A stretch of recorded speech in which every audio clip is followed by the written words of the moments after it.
Have you ever stopped and wondered how the code you write in a simple text file actually becomes a living, breathing application? It can feel a little bit like magic, but today we're going to pull back the curtain and trace that entire journey. I mean, seriously, think about it. You type some words, you hit a button, and suddenly something amazing happens on your screen. But what's really going on in that gap between your keyboard and the final result? That is the exact question we are going to unravel right now. So here's the fundamental problem, right? We think and write in languages like Python or Java, which are designed for us humans to understand. But computers, they only get one thing, ones and zeros. That's it. So the entire world of software is really built on this one challenge. How do we translate what we want into what the machine actually understands? To solve that translation puzzle, programming languages basically come to a fork in the road, and they have to choose a path. And the choice of language makes right here at the very beginning. Well, it defines pretty much everything about how it works and how you, the developer, will use it. Okay, the best way to think about this is with a simple analogy. A compiled language is like a book translator. They take the whole manuscript, translate it from cover to cover, and then hand you a finished translated book. It's all done up front. An interpreted language, on the other hand, is more like a live interpreter at a UN meeting. They listen to one sentence at a time and translate it on the fly as the conversation is happening. All right, let's make this real. We'll start with a classic example of a compiled language, Java.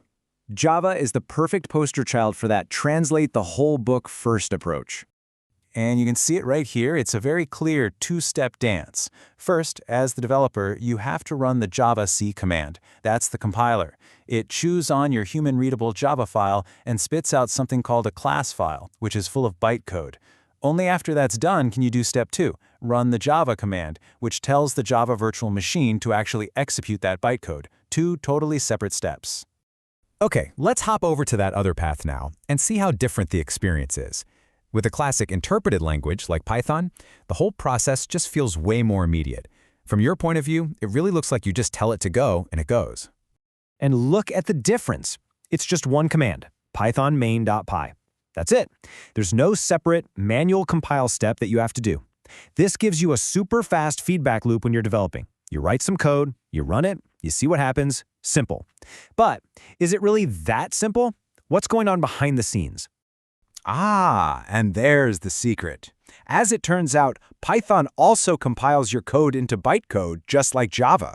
The huge difference is the Python interpreter does it for you automatically, right at the moment you hit run. It's completely hidden, which gives you that seamless one-step feeling.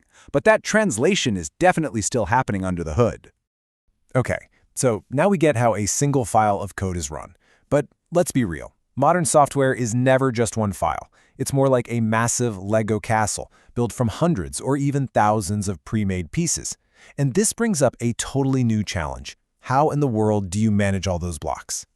And this really is the question that drives almost all of modern software development. Why would you spend months trying to reinvent the wheel when someone else has already built, tested, and shared a perfectly good wheel that you can just use? The answer to that question is the package. You can think of a package as just a bundle of reusable code. It's a shared building block that does a specific job. And honestly, the entire open source ecosystem is built on this beautiful idea of developers creating and sharing these useful packages. So to manage all these millions of packages, each language ecosystem has its own dedicated tool, a package manager.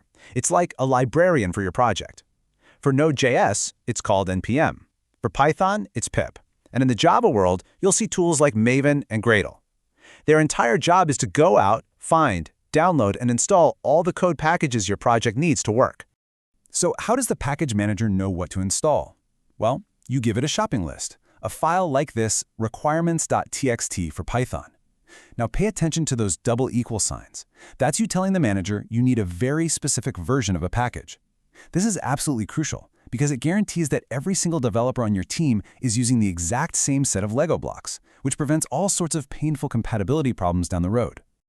Okay, so now let's zoom out. We've seen how code gets translated and how we manage all of its pieces. In modern development, these steps are almost never done by hand. Instead, they're part of a highly automated assembly line that's designed to build, test, and release software quickly and reliably. We call this assembly line a CI/CD pipeline. It stands for Continuous Integration and Continuous Deployment, and it works like a set of dominoes. A developer saves some new code that automatically kicks off a build. The build then triggers a whole battery of automated tests, and only if every single test passes does the code get deployed for users to see. And this breaks down the key players on that assembly line. You've got version control, like Git, to track every change. You have build tools, like Maven, to do the compiling. You have package managers, like pip, to grab all the dependencies. And then you have an orchestrator, like Jenkins, that acts as a factory foreman, tying everything together and making sure it all happens in the right order. Whew! Okay, we have covered a ton of ground, so let's pull everything together and put our example languages right next to each other so we can see how their tools and their philosophies really compare across this whole journey. And this table just lays it all out so clearly.